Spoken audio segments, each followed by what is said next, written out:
Commander, are you coming to check up on me? You look much better. How are you feeling? Dr. Chakwas assures me I am going to be fine. I was impressed with her knowledge of Asari physiology. You're in good hands. Dr. Chakwas knows what she's doing. I never properly thanked you for saving me from the Geth, Commander. If you hadn't shown up, I'm just glad we got there in time. So am I. I know you took a chance bringing me aboard this ship. I have seen the way your crew looks at me. They do not trust me. But I am not like Benezia. I will do whatever I can to help you stop Saren. I promise. Don't worry, Liara. I trust you. I know you won't let me down. It means a lot to hear you say that, Commander. Thank you. Tell me about yourself, Liara. Me? I am afraid I am not very interesting, Commander. I spend most of my time on remote digs, unearthing mundane items buried in long-forgotten Prothean ruins. Sounds dangerous. And lonely. Sometimes I would run afoul of indigenous life forms or stumble across a small band of mercenaries or privateers, but I was always careful. Until the Geth followed me to Artemis Tau, I never found myself in any situation my biotics could not handle. As for the solitude, well, that is one aspect that most appealed to me. Sometimes I just need to get away from other people. You don't like other people? I suppose it comes from being a matriarch's daughter. People expected me to follow in Benezia's footsteps. They wanted me to become a leader of our people. Matriarchs guide their followers into the future. They seek the truth of what is yet to come. Maybe that's why I became so interested in the secrets of the past. It sounds so foolish when I say it out loud. It sounds like I became an archaeologist simply to spite Benezia. All children rebel against their parents. It's a natural part of growing up. Aha, you share the wisdom of the matriarch, Shepard. That is exactly what Benezia said when I told her of my decision. But there was more to it than that. I felt drawn to the past. The Protheans were these wondrous, mysterious figures. I wanted to know everything about them. That is why I find you so fascinating. You were marked by the beacon on Eden Prime. You were touched by working Prothean technology. Sounds like you want to dissect me in a lab somewhere. What? No! I did not mean to insinuate. I never meant to offend you, Shepard. I only meant that you would be an interesting specimen for an in-depth study. No, that's even worse. Calm down, Liara. I was only joking. Joking? Oh, by the goddess, how could I be so dense? You must think I am a complete and utter fool. Now you know why I prefer to spend my time in the field with data disks and computers. I always seem to say something embarrassing around other people. Please, just pretend this conversation never happened.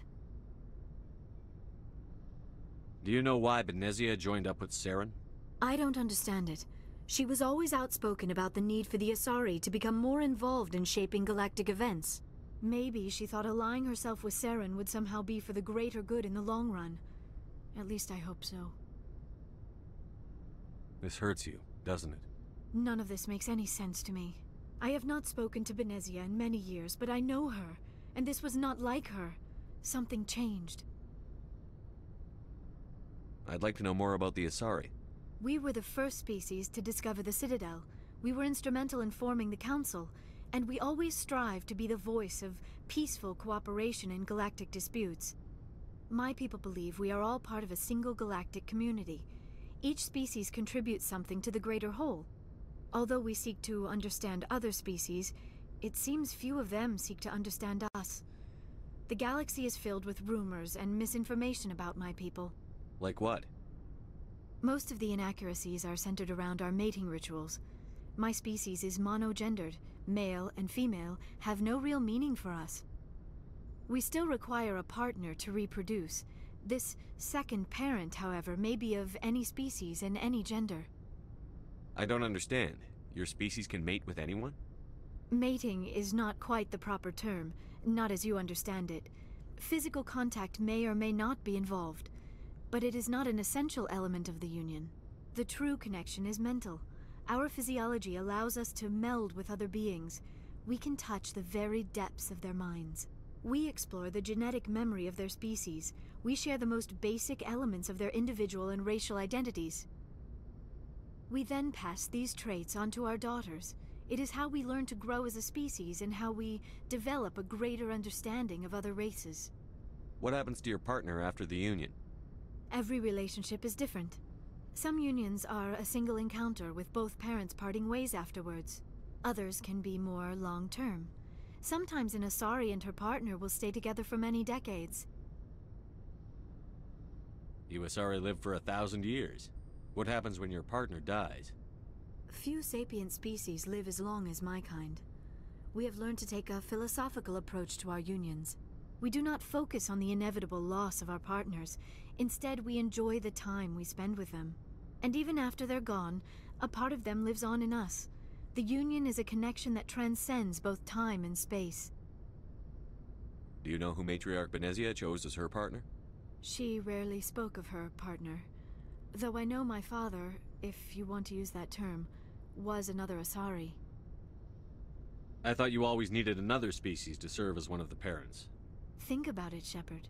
If we were not able to mate with our own species, we would have died out long before we ever mastered spaceflight and left our homeworld.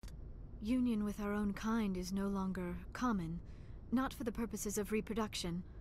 Most Asari believe it weakens our species. Asari daughters inherit racial traits from the father species. If both parents are Asari, then nothing has been gained, or so conventional wisdom would hold.